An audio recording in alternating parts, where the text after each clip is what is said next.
Welcome to the Empowering Industry Podcast, a production from Empowering Pumps and Equipment as the voice of the pump and related equipment industry.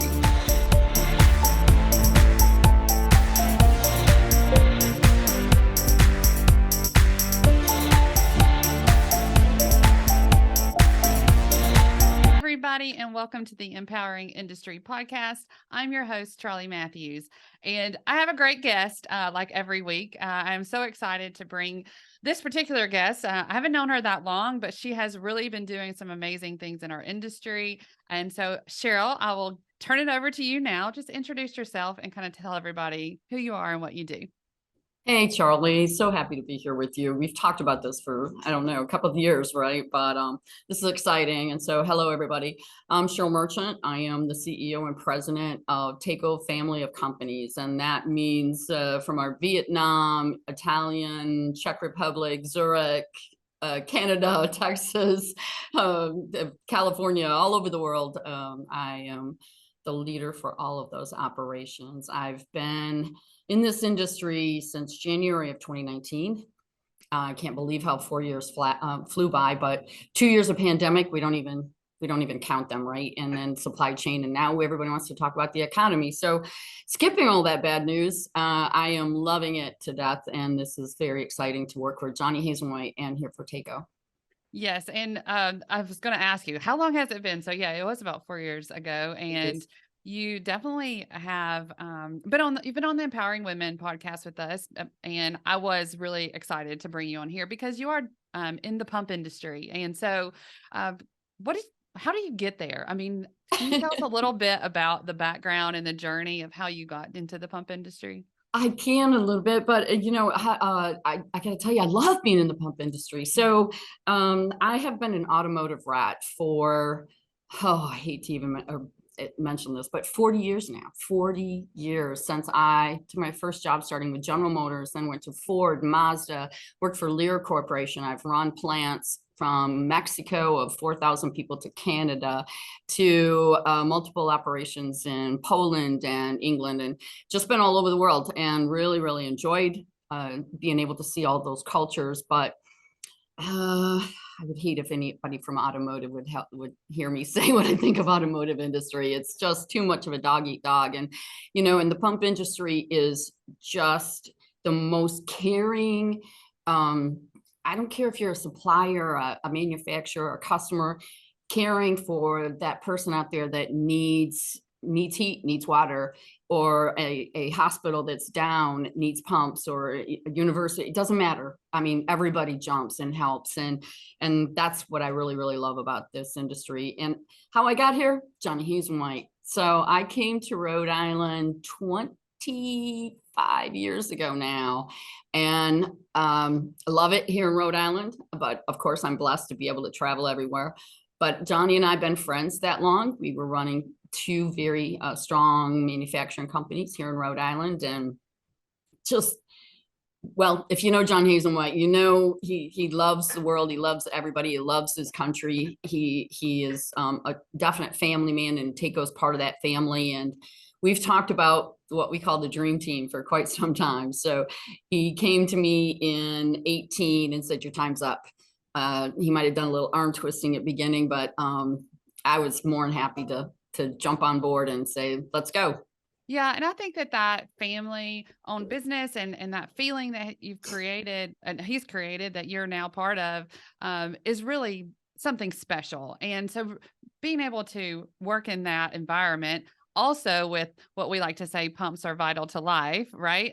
And we really need this equipment to run, but we also appreciate the people behind the scenes. And I've seen that both from you and Johnny for sure. And I just love that you're here. I've seen what a hard time that you got kind of launched into. And I just think you did so many great things. And so I'd love you to talk a little bit about that and just that journey through the pandemic, supply chain issues, and like us, you mentioned, it is a tough economy, but you are still growing. Yeah. So tell me a little bit about that.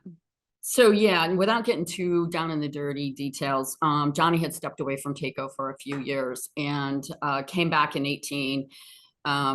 when they were just in severe trouble. Some purchases, some things happening, and launch of an ERP, some mismanagement, whatever it may be, really in severe trouble. So he sat down and said, I'm going to lose my company and you got to help me. And as just a great person and being his friend, I said, absolutely. So we started working on Sundays. I joined their board in April of 18.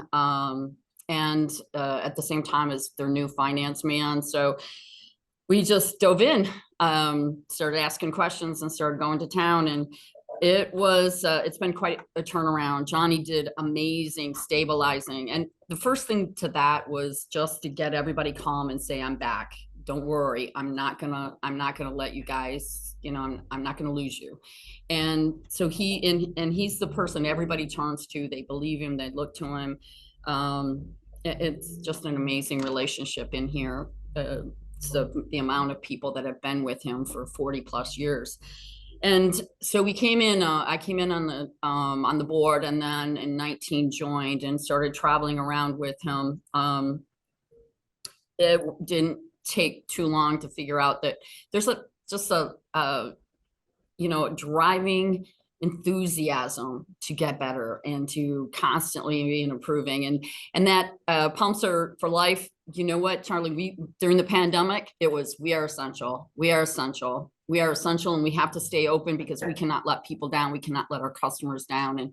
And I worked with the government. Johnny worked with the government very strongly with our Rhode Island Manufacturing Association to help manufacturing know that we have to figure it out. We have to figure out how to, just like we do with quality or anything else, certify ourselves for this pandemic so that we can stay in operations. And that's what we did. So we came back. In fact, Johnny and I were coming back from the Hydronics Institute in Arizona in the March, I guess it was March of 2020. And I wouldn't let him sit down until I wiped everything in the plane down. And then we get home, this is it. I mean, and everybody, it was just catastrophe everywhere. I know. I remember that so well. We had such a great time. It was a great event. Yep. And then wham, everybody stay at home. Yeah. Exactly. And we have a plant in the heart of where the pandemic was in Italy. And oh my goodness, we were watching it. We were watching it in China, and we were watching Italy. They were just loading trucks, right, and shutting things down. Our Italian plant had a tremendous struggle. Just no other way to put it, just tremendous. They wouldn't even let people walk on the streets unless you had a dog or a baby. So people were renting out their dogs. You'd see the same dog with half a dozen people. And then Vietnam went through the same thing. We had, they shut that country down for 2 months over there, and you could either go home or you could stay at your plant. And our people, literally with a lot of conversations and things, they chose to stay at the plant. We ended up renting a boarding house, bringing in food, throwing down pallets on the floor, and our people stuck with us. We never shut down anywhere in this globe during that entire 2 years. And it was tough. Boy, it's great when you're under pressure a little bit sometimes, because if you just said, hey, I need a global communication platform that we can talk to at any time, any day, anywhere in the world throughout the company, and you would have got, well, that'll take 6 months. We did it in about 10 days. Wow. And our company was globally connected. And now, even now, my global staff meetings every Monday morning are done by Teams, because it really is better for all of us to be able to look at each other and be on the same page versus a bunch of people in a room and other people's, distance. So we learned a lot. Well, I was going to say, we saw that shift, right? And the digitalization and everybody having access. But I think the people who were really able to do this well is because they acted quickly. Like you said, we don't have 6 months to wait on this. We need this now, and kind of putting that pressure on people. And I feel like that is kind of the same in this, this discussion about supply chain. Things weren't happening like we needed them to. So we had to get in touch with people, see who we could count on and who had the best relationship. So, that, I feel like that season itself was just a lot of that. But navigating that, I wouldn't say new, because you've been in that role a couple of years when that happened, but still that relationship, we really had to lean on the family that y'all have built, right? Exactly. And I'll tell you, I had one of my executives tell me that COVID gave me street cred. Yes, So immediately. when you can lead a company through that kind of global catastrophe, they're just like, okay, she can do anything, no, whatever. When she says move that wall, let's move the wall. But we did 7 a.m. every morning. Didn't matter who was on vacation or where you were at in the world. We were on a 7 a.m. meeting talking about our people, talking about the status of our PPE, talking about our equipment, customer orders, where we were at.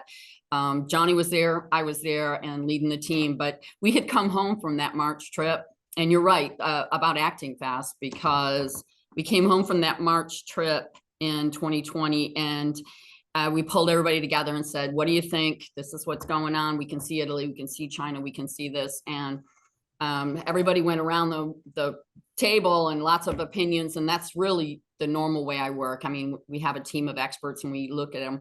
But that was one day I put my foot down and said, no, I want everybody home now. And there was a lot of them that thought, hey, you know what, you're jumping the gun. We got people out there in sales. We were launching an ERP system in Canada. We got IT people here and there. Nope, get them home. Everybody home now. And we did that, and within 2 weeks, the world locked down. So it really was a fast decision to keep your people safe. It was just the number one priority. We have to keep our people safe right now. Yes, and I remember early on talking to you, and kind of how you had to keep the people safe was that you had to, shift things around in the plant and the different flexible shifts that you had. And I think all of that, it's number one priority, our people, and then what we do have to work. And these pumps are essential, like you said. So I love this, and I can't help anytime when I have you on, Cheryl, is to think about how you're so successful, and especially in this industry, which is a very male populated industry. And we love that you bring yourself, your true self, to work. And I'm just curious, how you felt like you were able to navigate that, and maybe any tips out there for other leaders. Yeah, absolutely. Funny you say that. Pump industry is male dominated, and I'm going to this fishing tournament here tomorrow morning. I lead off, and it's all the construction across the America, and a couple hundred men, and we are having the first women's boat ever. Charlie, if I could have got you Yes. on it, it would have been great. But we're gonna be, and just let me come home with the bragging rights that the women's group won. But so I would tell you that unfortunately, and ladies that know it everywhere, this world is male dominated. All right. The ladies in, whether you're a doctor or a lawyer, definitely in automotive, high executives, every meeting I've been in all my life has been male dominated. And yeah, you walk in and the 5'2" blonde, you don't get much credit right off the bat. You might get 5 minutes of respect because the lady in the room, but that's about it. And not always that either with some of the worlds we've lived in, right? But I believe, as a leader, and I guess I would start there, because I was always incredibly blunt as I was coming up through the ranks. But as a leader, I do everything to make my team successful. And then I just go along for the ride. And I meet with every single one of my executives an hour every single week, and not to mention the team, but and talk to them about their objectives, how are they doing, what are they doing, guidance back and forth. I work on a consent and advice.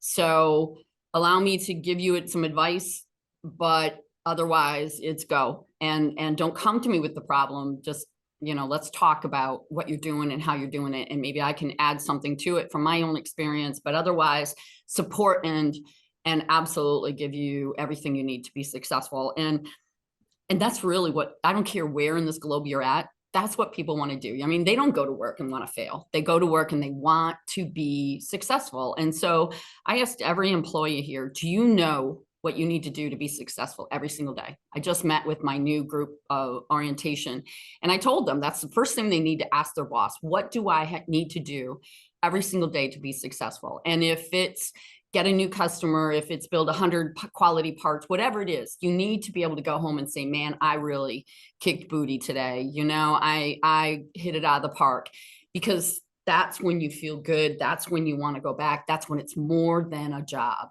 And then the other piece to it is we open Taco up to our families. So we've had a family open house at Christmas, and we kind of rope off the areas and make sure everything's proper and set all the rules, but bring your family and show your family, this is where I work. These are what I build. This is what I do every day. This is the people I work with. This is what the finished good looks like. So you can go home and talk about your Taco family with your home family, and there's a connection.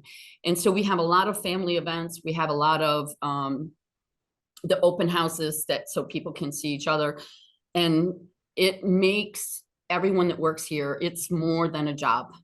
Taco's more than a job. It is making those essential products and top of the line and being proud of those products. It is working with a company that cares about your passions, because I've just was signing on, before I talked with you, a corporate executive sponsor for our partners that's going to be able to work with all of the community work we want to be able to do out there, and getting our employees involved. Bring your passion, come to Taco, we support you, whatever that passion may be. So it's really making people really love what they do, and that's my whole job. Yes. It's not about making pumps, Charlie. I hate to tell you that. I know. Making pumps. It's about the people, and I definitely, it runs people through you. We can feel it. And I think I've never heard, and I've talked to a lot of people, anybody say anything negative. It is always positive about Taco and the family and everybody that I've heard that work there. So I love that. I take in that energy, and I want to give it back out to the world. I do want to say a couple of things that I've seen that I thought were really successful. The Taco After Dark that y'all started. It was on Instagram, and I want to say it was during the pandemic when it started. It was. I love it. And I think that y'all have kept that going, and I see it growing, and that community is built online, but also based on your customers and people wanting information. Tell me, is there anything else that we need to know about Taco, or kind of that next step, or just, I'll let you kind of have that last word. Well, first, I thank you for recognizing our training team, but you're absolutely right. Again, this was, guys, you're not going to be able to travel. You're not going to be able to go anywhere in the world and be able to hold these training sessions and launching our products and just helping with customers with all sorts of this. So what are we going to do? And man, they came up with Taco After Dark. They came up with Taco Tuesdays.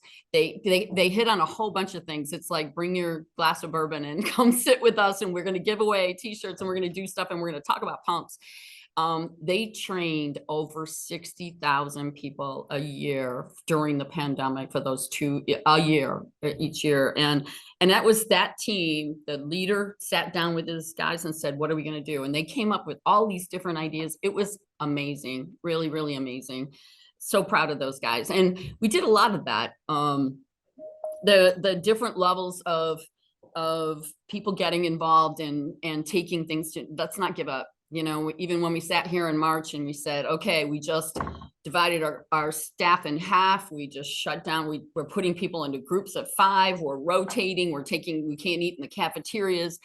It doesn't matter. We're not going to give up. But you know what? That is directly what I saw was y'all came and gave that message, both, internally to your teams, but you were also, and Johnny as well, out there, videos, speaking to people through these channels. And I think that made a big difference. It really told the story, and you had confidence that, that your leadership was right there with you. And so anyway, we've definitely talked about that a lot, but it's because we can see you as that leader. And I know I always bring in your feminine energy card because I love it. And you're also such a great leader. But thanks for embracing that, that we can be females and be CEOs, which is what you are, which is wonderful. I have to tell you, I had a boss or a peer once tell me, he goes, it's so amazing that you've been able to keep this job and maintain your femininity.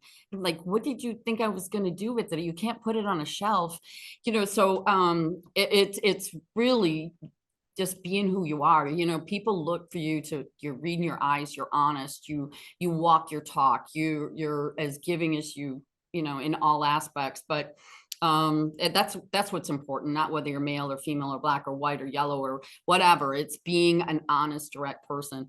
But just to throw at you, I'm going to tell you, because in the last 4 years, Charlie, Takeo has doubled since I've been here. And so where are we going next? We're doubling again. We are in the process of 4 new buildings around the world. We're busting out 3 buildings in Fall River, and we're going to make a new building. We're looking across the Carlsbad, another 100,000 square foot state of the art in Budweis, Czech, in PIFA in Vietnam. So every operation, we just signed up a new contract down in Texas, Lubbock, Texas. We're so excited. And so we're going for the gold. Everybody's talking about the economy. Forget that. Just forget it. You put it on the shelf. Go do your job. Go sell. Go build pumps. Make quality products and care about each other. So I think we can all succeed that way. I agree. And I love the positive energy. That is how I run my business. And I think others should as well. So I'm in alignment. Which is why we're partners. That's right. We're in alignment. So looking forward to what we do next together. And I just want to thank you for your time. This is an honor for me. Yes, I've wanted it since the day I heard you were, going to speak to me, I guess is the best way. Because we've had some other leaders that may not jump on here, but you are willing to come out and share. And I want to thank you for that. So everybody share this episode. I'm sharing it when I get the first, glimpse of it. I'll be sharing it with people, but we'll also share it online, like and subscribe, do all that good stuff to show up so that our podcast show up in your feed, but also share it with somebody that is coming up, a brand new person that may be entering our industry. I think it's really important. And I'm going to do real quickly a rapid fire. I didn't ask you these. I didn't send you these questions, but it will only take a few minutes. What is your favorite book? Speed of Trust. Speak of Trust? Speed of Trust. Speed of Trust. By Covey. Okay. What about your favorite music or band? Oh my goodness. Well, I'm an old rock and roll and a country girl. So you can find me listening to Luke Bryan or REO Speedwagon or AC/DC. All of that is my jam. So the other thing I always ask is, what is the best advice that you've ever received? Wow. It's pretty much what I was just talking about. I had a boss that told me, look, nobody gets up and wants to go in and fail. So if somebody didn't do their job, it's either because they weren't trained well, they didn't have the right tools, or they weren't supported, or they didn't know it was their job. And young lady, that's your fault, all of them. So I take that to heart. People's success is on me. And the second thing that same mentor told me is, one rose won't last you all summer. So if you're going to be a good golfer, you gotta shake off that last swing, good or bad, and move forward. I love that. And this is the last question. If you could give somebody advice, a new person coming into our industry, what would you say to them? Be bold. Take no prisoners. Just be bold, man. If you believe in yourself, and you just, nobody will believe in you unless you do. And so go forward and when anybody asks you, do you know this? Give me 10 minutes and I will. Because there's nothing you can't learn on your own, or drive forward, or ask the questions and get it done. I love it. Thank you again so much for your time. And we will share this episode. And until next time, everybody, be empowering.